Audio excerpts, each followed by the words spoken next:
हरिओम। सभी को मेरा प्रणाम।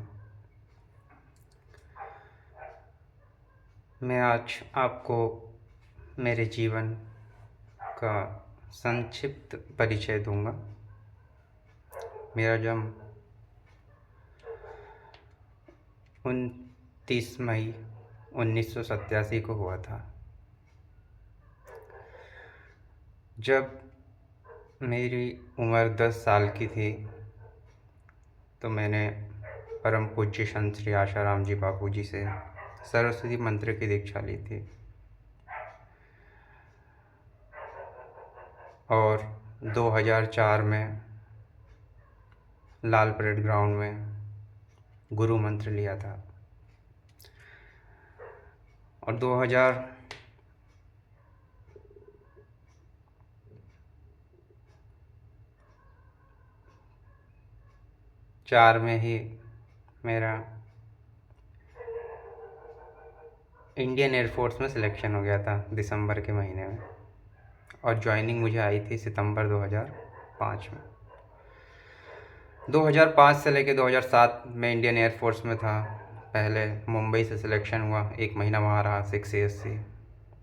उसके बाद बेलगाम में 3 महीना बेसिक मिलिट्री ट्रेनिंग, बेंगलोर में 6 महीना ETI electronic training instrument training, फिर जलाली ईस्ट में बेंगलोर में और उसके जस्ट बाद सामने E&ITI वहाँ 3 महीने की ट्रेनिंग। 9 महीने में हमें रैंक मिल गई थी AC। उसके बाद हम बड़ौदा गए थे, वहाँ ट्रेड ट्रेनिंग की थी टेट्रा। उसके बाद मुझे पहली पोस्टिंग मिली थी राजपुरा, अम्बाला और चंडीगढ़ के बीच में। वहाँ मेरी तबीयत ख़राब हो गई थी, मुझे हीमोग्लोबिन हो गया था, हीमोग्लोबिन कम हो गया था, सॉरी, अनीमिया।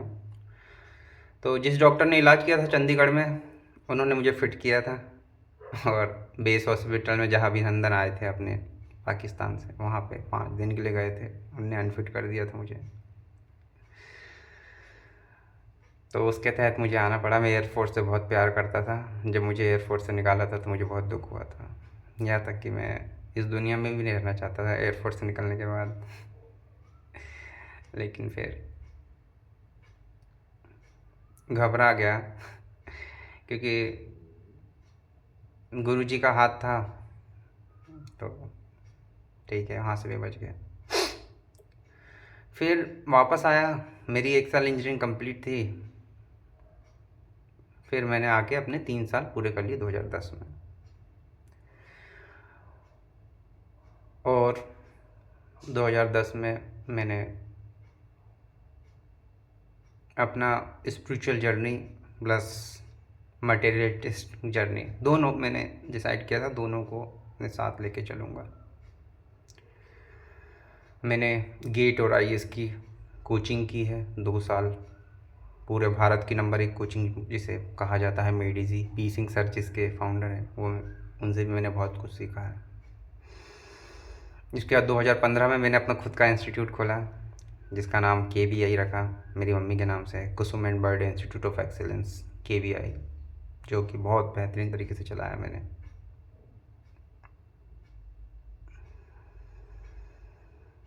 फिर मेरा जो केस चल रहा था, मैं साथ में आ गया था। फिर मैंने डिफेंस मिनिस्टर से लेटर के थ्रू बात करी, चीफ ऑफ एयर स्टाफ से बात करी, पेंशन एंड वेलफेयर डिपार्टमेंट से बात करी। सबसे कहा कि मुझे गलत तरीके से निकाला गया है, तो पेंशन दीजिए, तो कोई ने, सब ने मना कर दिया। फिर उसके बाद मैं जबलपुर हाई कोर्ट में केस लगाया। उसके बाद हमारी खुद की कोर्ट थी, arm force tribunal court Lucknow, तो वहाँ थे लेफ्टिनेंट कर्नल PN चतुर्वेदी। तो उन्होंने कहा, वेंकट तुमको तो गलत तरीके से निकाला है इंडियन एयरफोर्स से, दोबारा ज्वाइनिंग करा देता हूँ। मेरे पिताजी ने कहा, नहीं, ये हमारा एक ही लड़का है, इसको तो मैं पहले ही नहीं जाने दे रहा था। ज़बरदस्ती गया। और मैंने कहा, पापा जी, मुझे वही नौकरी करना है जहाँ मेहनत और ईमानदारी से काम हो, और टाइम टू टाइम हर चीज़, नहीं तो और कोई नौकरी नहीं करूँगा। पिताजी ने बोला, नहीं, अब तेरे से नौकरी नहीं कराएंगे, तेरे को दोबारा नहीं भेजेंगे।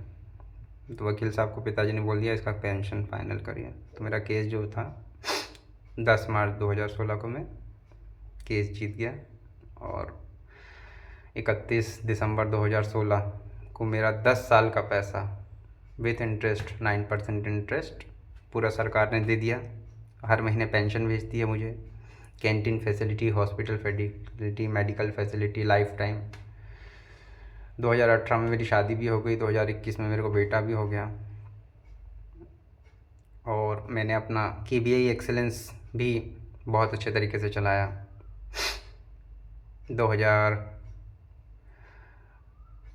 दिसंबर 2018 तक। फिर उसके बाद मैंने अपने घर में ही 19 से 2000 घर में मैंने सेल्फ रियलाइजेशन पे मेरा बचपन से बहुत ही फोकस रहा है। सेल्फ रियलाइजेशन पे ध्यान दिया, साथ में इन्वेस्टिंग भी करता गया, इन्वेस्टिंग भी चल रही है। सेल्फ रियलाइजेशन 19 गया, 20 गया, 21, 22, 23, अभी ये 24 चल रहा है और आज जो तारीख है वो 7 जून 2024 है। तो ये मेरी एक छोटी सी जर्नी जो मैंने आपको शॉर्ट में बताई। मेरे चैनल जो ये मेरे बहुत सारे Instagram, Twitter, WhatsApp, Facebook, YouTube पे मैं 2020 से लगातार सक्रिय हूँ। मेरे बहुत सारे फॉलोअर हैं फेसबुक पे, इंस्टाग्राम पे, ट्विटर पे, व्हाट्सएप पे। यूट्यूब पे मैं ज़्यादा नहीं आता था।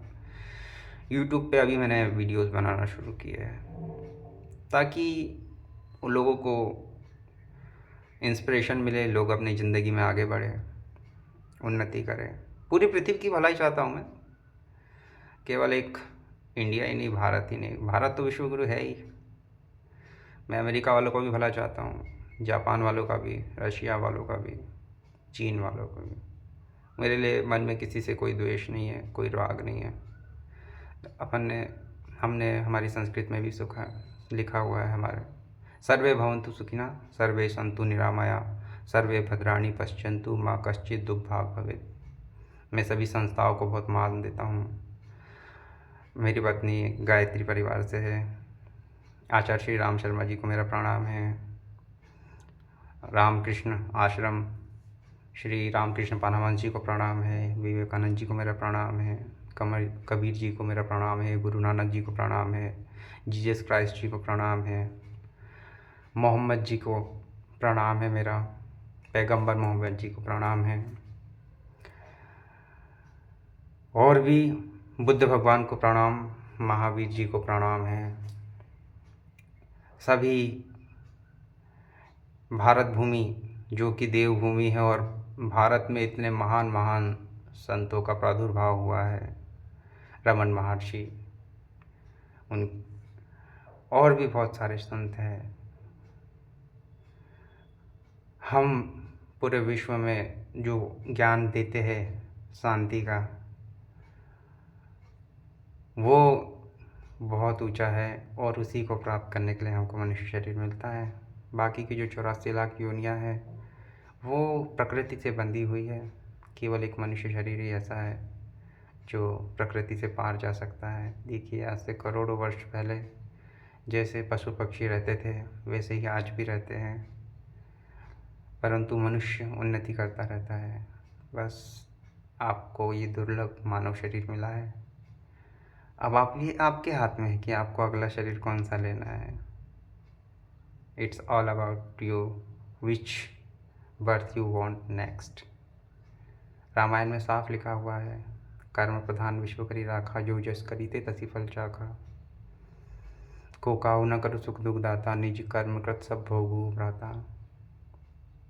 और भगवान श्री कृष्ण भी गीता में कहते हैं, कर्मण्येवाधिकारस्तु मा फलेषु कदाचन। और यूट्यूब पे भी अभी बहुत अच्छे अच्छे लोग देश को आगे बढ़ाने में लगे हुए हैं। भगवान श्री कृष्ण के